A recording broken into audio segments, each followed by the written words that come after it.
윤석열 대통령은 오늘도 계엄 선포의 당위성만을 강조했습니다. 일순간에 국가를 위기로 몰아넣은 데에 대한 후회나 성찰의 기색은 찾아보기 어려웠습니다.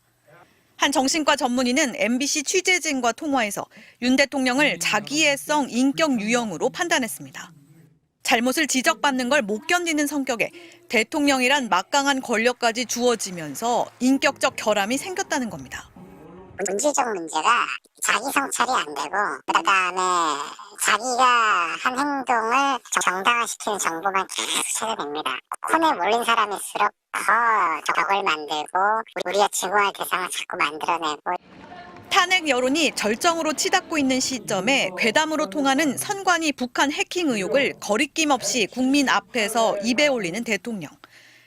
담화문서 기본적으로 자기 할 말 못할 말도 좀 구분이 잘 안 되는 데다가 변명이라고 했는데 그게 오히려 더 문제되는데 정상적 판단이 쉽지가 않을 거다.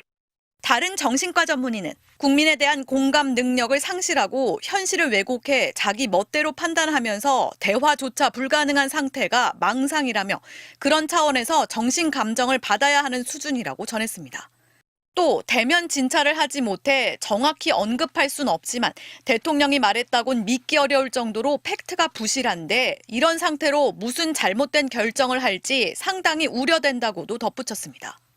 정신과 전문의 510명은 윤 대통령의 계엄 선포로 국민들 역시 큰 심리적 충격을 받았을 것이라며 헌법에 의한 퇴진, 즉 탄핵만이 국민적 트라우마를 치유할 수 있다는 시국 선언문을 발표했습니다.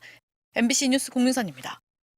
윤석열 대통령이 오늘 담화에서 광란의 칼춤 등의 표현을 써가며 야당을 비난하고 계엄 당위성을 주장한 가운데 정신건강의학과 전문의 수백 명이 그의 탄핵을 촉구하는 시국 선언문을 냈습니다. 정신과 전문의 510명은 12월 3일 헌법을 훼손하는 계엄 선포와 협박에 가까운 포고문, 갑작스러운 군대 출동 등으로 큰 심리적 충격을 받으셨을 모든 국민께 깊은 위로를 전한다고 밝혔습니다. 이들은 이어 그때부터 지금까지 온 국민은 심리적 고통을 겪고 있다면서 군부 독재와 국가폭력의 역사를 기억하는 많은 국민께서는 그 트라우마를 재경험하며 심각한 공포를 느끼지 않을 수 없었다고 말했습니다. 이들은 그러면서 정신의학적으로 폭력 트라우마 피해자의 빠른 회복을 위해선 신속한 안전 확보와 가해자 처벌이라는 정의로운 해결이 필요하다며 우리는 헌법에 근거한 단호한 해법만이 국민과 대한민국을 폭력 트라우마에서 회복시킬 수 있다고 믿는다고 강조했습니다. 윤 대통령은 앞서 오늘 오전 대국민 담화에서 거대 야당을 비난하고 계엄이 대통령 고유의 통치 행위라고 주장했습니다.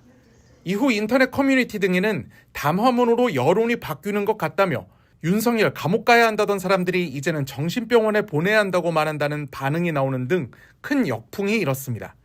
이와 관련해 나종호 예일대 정신의학과 교수는 담화 후의 글을 조현병이나 정신병 환자에 비유하는 글들이 자주 보인다며 자제해달라, 다른 사람에게 아무 피해를 주지 않는 환자분들에 대한 모욕이라는 글을 올려 윤 대통령의 행태를 꼬집기도 했습니다.